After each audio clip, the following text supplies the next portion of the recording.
All right, guys. For the game, Arik Armstead out, Ross Dwelly out, Hargrave out, Burks out, Elijah Mitchell out, Charvarius Ward questionable, Greenlaw questionable, Burford questionable, Aaron Banks questionable.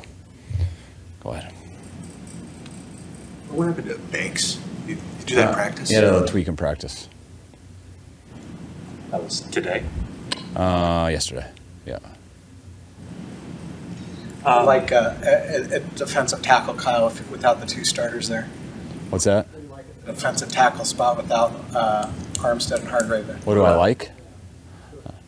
I mean, I'd like them being there, but I like the other guys on our team too. Are you asking who? Is McGill going to be? I'm not sure. Okay. But somebody from our building. We'll be down 2, so we got to have 2 more go, and we'll make that decision on Sunday. After games, coaches almost always talk to each other and embrace. What do you typically say to the opposing coach after a win, after a loss? I always wondered. I don't really know. Sometimes, good luck.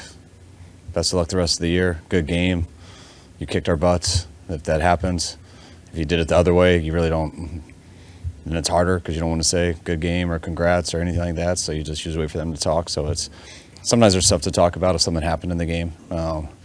But it's usually just awkward handshake and you try to get out of there as fast as possible.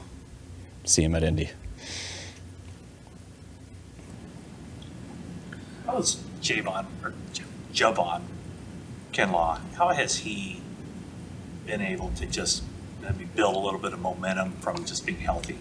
I think the best part about him being healthy is should be very obvious to everybody, but you get to practice and play football all the time. And football is the hardest sport to prepare for. You can't.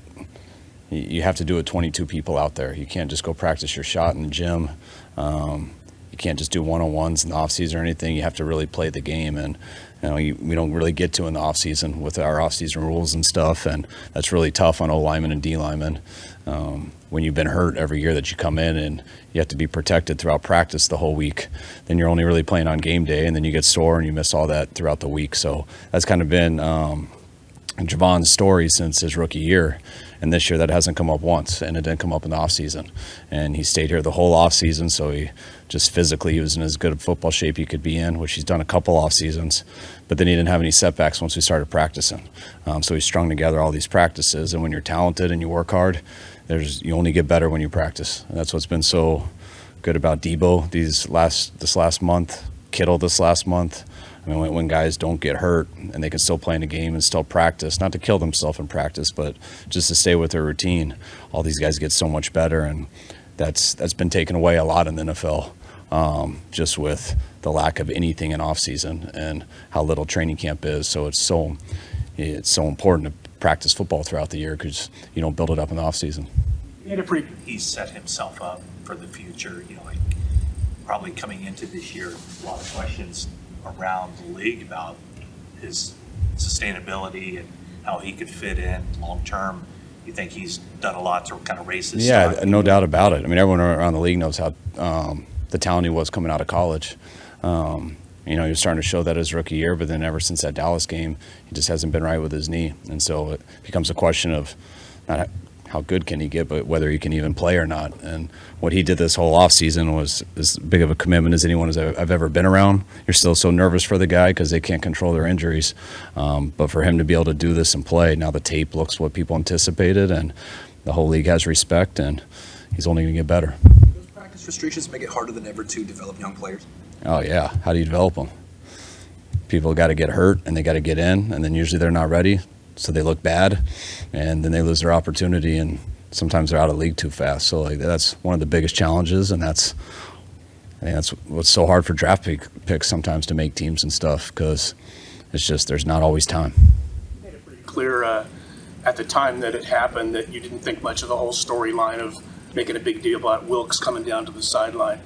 But the defense has been really good the last 5 games since the bye and did get better. What areas do you think got better for them? Well, not because Steve is down there. I've loved him down there. I think he likes it down there too. But I think I've said this before, but I think we've been playing as a group better on all three levels. I think even in our 5 wins in a row to our 3 losses, I just think it was a little sporadic. The D-line had their times, the linebackers had their times, the secondary did. I feel all 3 of those units have been just on all 3 levels have been matching each other better, and that's led to more turnovers. It's led to more sacks. It's led to a lot more PBUs, and it's been awesome having them down there too.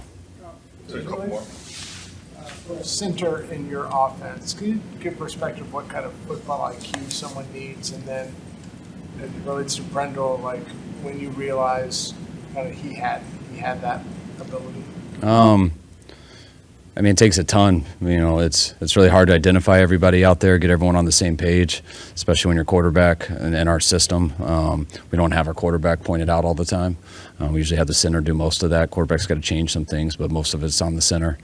And it's a huge challenge in our system. That's why a lot of places don't motion quite as much, because that makes it a lot harder on the center. It makes it harder on everybody. So you got to really work at that. You got to have a guy who can understand the moving parts, not only just on a chalkboard or before the game, but in the heat of battle.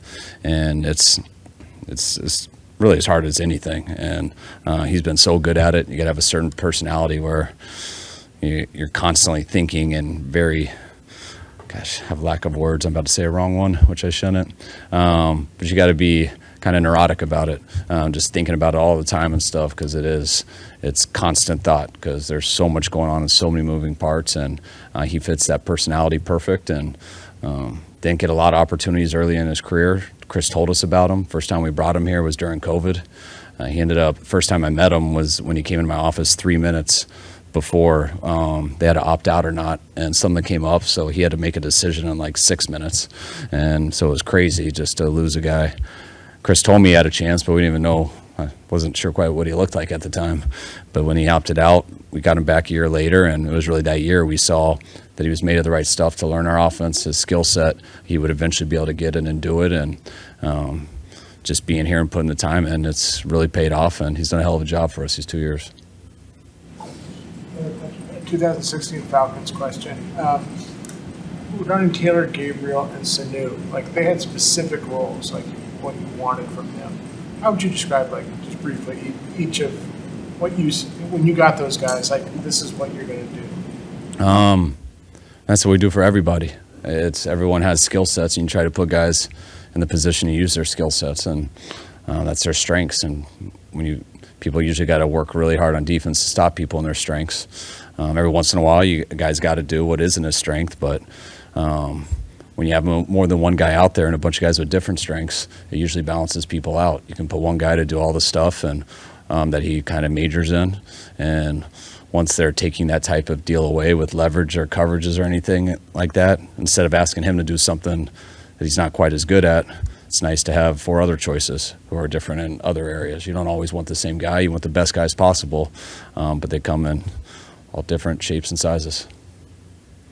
We can't let him take all your guys. You guys good? All right, okay. Thanks, guys.